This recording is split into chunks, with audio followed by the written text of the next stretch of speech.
Hello बेटा। भगवान से आशा करती हूँ कि आप सभी कुशल मंगल होंगे। ध्रुव स्वामिनी ध्रुव स्वामिनी जो नाटक है उसकी कथा पढ़ने से पहले हम इसके सार जान लेते हैं, क्योंकि जो कथा है वो ऑनलाइन माध्यम से लंबी पड़ जाएगी। तो सबसे पहले इसका सार जानेंगे और उसके बाद हम इसके प्रश्नों को सोल्व करेंगे। तो ध्रुव स्वामिनी के नाटक का जो कथानक या उसका कथा है या कथा वस्तु है उसकी, वो क्या है, यानी कि नाटक के अंदर क्या बताया गया है, क्या कहानी चलती है। तो शुरू करते हैं। ध्रुव स्वामिनी जयशंकर प्रसाद का एक सुप्रसिद्ध ऐतिहासिक नाटक है। इसमें नाटककार ने गुप्त युगीन प्रमुख घटना पर प्रकाश डालते हुए अधिकारों की समस्या को उठाया है।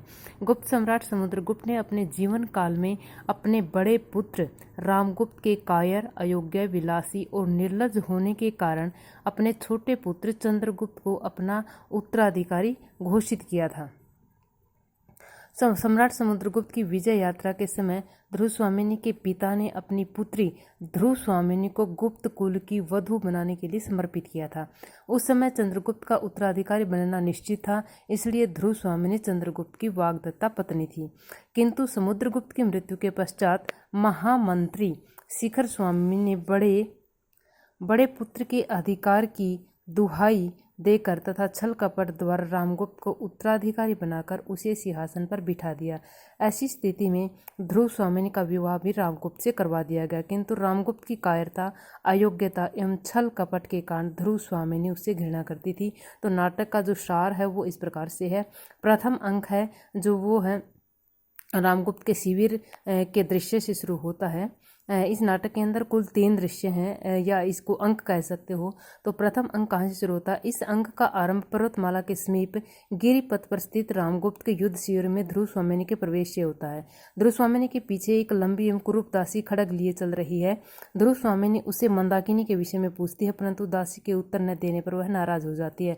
अपने चारों ओर कुबड़े, बोने, हिजड़े एवं गूंगे व्यक्तियों का समूह देखकर वह अत्यंत बेचैन हो उठती है। रामगुप्त के साथ अपने विवाह को वह अभिशाप समझने लगती है। इस वातावरण से उबकर वह झरने के किनारे बैठ जाती है। उसके पास ही खड्गधारिणी दासी भी बैठ जाती है तथा वह उसे बता देती है कि वह गूंगी नहीं है, अपितु वह मूक बनने का अभिनय कर रही है।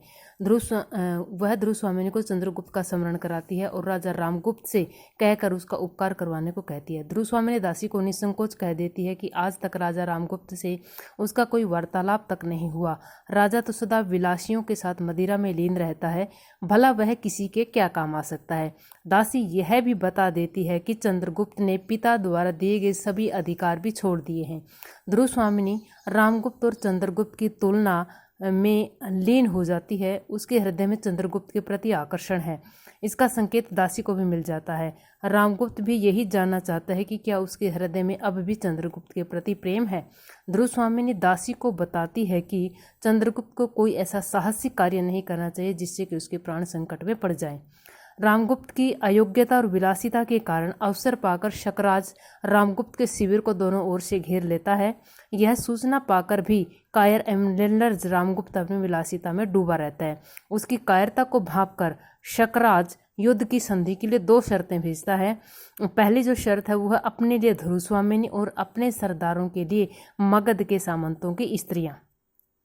अयोग्य, कायर और कलियुग रामगुप्त इन दोनों शर्तों को स्वीकार कर लेता है। वह इससे एक ही वार से बाहर के शत्रु यानी कि शकराज और भीतर के शत्रु यानी कि ध्रुव स्वामिनी चंद्रगुप्त से छुटकारा पा लेना चाहता था। वह अपने महामंत्री शिखर स्वामी को साथ लेकर अपने इस निर्णय को ध्रुव स्वामिनी को सुनाने उसके पास पहुंच जाता है। ध्रुव स्वामिनी उसके इस निर्णय से अत्यंत क्षुब्ध हो उठती है तथा उससे पूछती है, क्या गुप्त साम्राज्य स्त्री संप्रदान से ही बढ़ा है? संप्रदान का अर्थ है लेन देन से।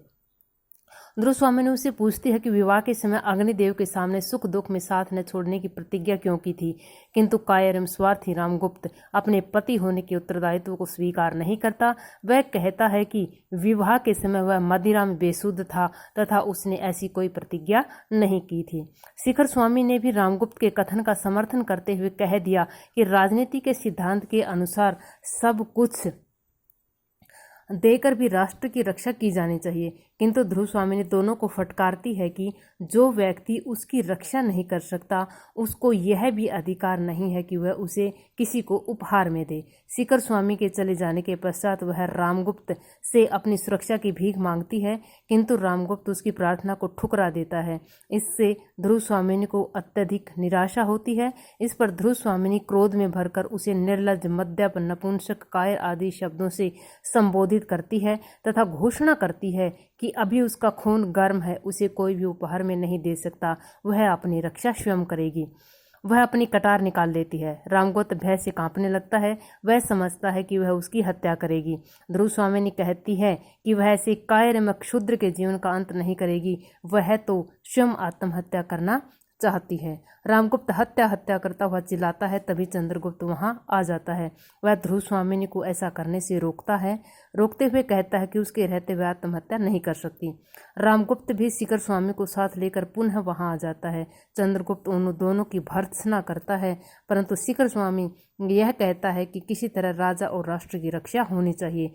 मंदाकिनी विरोध करती है कि जो राजा अपने राष्ट्र और सम्मान की रक्षा नहीं कर सकता उसकी रक्षा कैसी। इस समस्या का अंत करने के लिए चंद्रगुप्त कहता है कि मैं ध्रुव स्वामिनी का रूप धारण कर सामंत कुमारों के साथ शकराज के पास जाऊंगा। रामगुप्त और शिखर स्वामी से सहमत हो जाते हैं, किंतु ध्रुव स्वामिनी उसे रोकना चाहती है। अंततः चंद्रगुप्त ध्रुव स्वामिनी और सामंत कुमारों को लेकर शकराज के शिविर की ओर चल पड़ता है।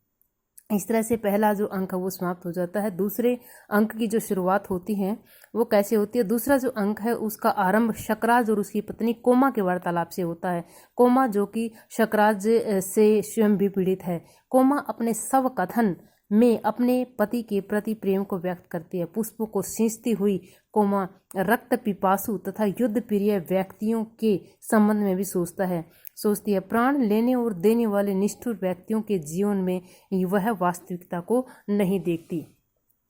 इसके अतिरिक्त वह प्रेम के अद्भुत संसार के विषय में भी विचार करती है। वह कहती है कि यौवन का सच्चा सुख प्रेम करने तथा आनंद प्राप्त करने में ही है। वह तो प्रेम के स्वर्गिक आनंद में तल्लीन रहना चाहती है। एक गीत गाकर कोमा अपने हृदय के उद्गारों को प्रकट करती है। उसी समय हाथ में तलवार लिए हुए शकराज वहां पहुंचता है। शकराज खिंगिल दूत के रामगुप्त के शिविर से न लौटने पर चिंता करने लगता है। खिंगिल वह दूत है जो शकराज ने रामगुप्त के शिविर में भेजा था।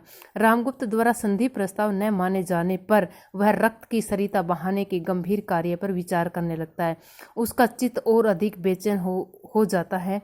वह कोमा को बुलाता है। शकराज कोमा के प्रति अनन्य भाव नहीं रखता, वह उसे एकमात्र विलास की सामग्री समझता है। वह अपनी उदासीनता का कारण उन भीषण परिस्थितियों को बतलाता है जिनमें वह फंसा हुआ है। सत्य है कि वह ध्रुव स्वामिनी को प्राप्त करने के लिए व्यग्र एवं बेचैन है और उसी बेचैनी को दूर करने के लिए वह कोमा से मदिरा का प्याला मांगता है। तभी खिंगिल प्रवेश करता है तथा उसे बताता है कि रामगुप्त ने शकराज की सभी शर्तें स्वीकार कर ली हैं। यह सुनते ही शकराज फूला नहीं समाता और शीघ्र नृत्य एवं आनंदोत्सव के आयोजन के लिए आदेश देता है। उस क्षण वह जी भरकर मदिरा का पान करता है, परंतु संधि की शर्तों को सुनकर कोमा अत्यंत क्षुब्ध हो उठती है। जो रात्रि बढ़ती जाती है त्यों तो शकराज अधीर हो जाता है। तभी खिंगिल दुर्ग तोरण में पालकियों के आगमन की सूचना देता है। खिंगिल शकराज को ध्रुव स्वामिनी के प्रस्ताव की सूचना भी देता है कि वह पहले उसे एकांत में मिलना चाहती है, जिससे उसकी मर्यादा की रक्षा हो सके। शकराज उसकी मर्यादा की बात का मजाक उड़ाता है, परंतु फिर भी उसके प्रस्ताव को स्वीकार कर लेता है। खिंगिल के चले जाने के बाद कोमा शकराज से अपने विषय में प्रश्न करती है, परंतु शकराज उस नई रानी के आगमन से इतना खुश है कि कोमा के प्रश्न पर ध्यान नहीं देता। कोमा उसे पुनः कहती है कि तुम आज एक स्त्री को उसके पति से अलग कर रहे हो, यह तुम्हारे गर्व की तृप्ति का कैसा अनर्थ कार्य है। किंतु शकराज इसे राजनीतिक प्रतिशोध कहकर टालना चाहता है। कोमा उसकी बात पर और क्षुब्ध हो जाती है और कहती है कि राजनीति का प्रतिशोध क्या एक नारी को कुचले बिना पूरा नहीं हो सकता। तो ये मुख्य समस्या यहाँ पर बताई गई है कि यदि राजनीति का प्रतिशोध लेना है तो लड़ाई कर कर क्यों नहीं लेते। एक नारी को बेच करके एक नारी के आदर एक नारी का आदर न करके उसको क्यों कुचला जा रहा है। उसी समय आचार्य मिहिर देव का प्रवेश होता है, जो कि कोमा का पिता समान व्यक्ति है। ये वह कोमा की मुखाकृति देखकर उसके दुख के कारण को जानना चाहता है। कोमा के संरक्षक एवं पिता मिहिर देव भी शकराज को चेतावनी देते हैं कि अपनी वाग्दत्ता के साथ अन्याय करने के परिणाम को तुम्हें भुगतना पड़ेगा। शकराज उसकी एक भी नहीं सुनता। कोमा अपने पिता मिहिर देव के साथ वहां से चली जाती है। तभी ध्रुव स्वामिनी के आने की सूचना पाकर शकराज उसे एकांत में मिलता है। स्त्री वेश में चंद्रगुप्त एवं ध्रुव स्वामिनी अपने आप को ध्रुव स्वामिनी कहते हैं। शकराज एक के स्थान पर दो दो सुंदरियां पाकर चकित हो जाता है। तभी चंद्रगुप्त अपने असली वेश में आकर शकराज को द्वंद्व युद्ध के लिए ललकारता है। युद्ध में शकराज मारा जाता है तथा चंद्रगुप्त को मामूली घाव आते हैं। बाहर सामंत कुमार युद्ध करते हैं। वे अंदर पहुंचकर चंद्रगुप्त तो ध्रुव स्वामिनी को घेर कर ध्रुव स्वामिनी की जय जयकार का नारा लगाते हैं। यही दूसरा अंक समाप्त हो जाता है। तो इस तरह से शकराज की समाप्ति के साथ ही दूसरा अंक भी हमारा समाप्त हो जाता है।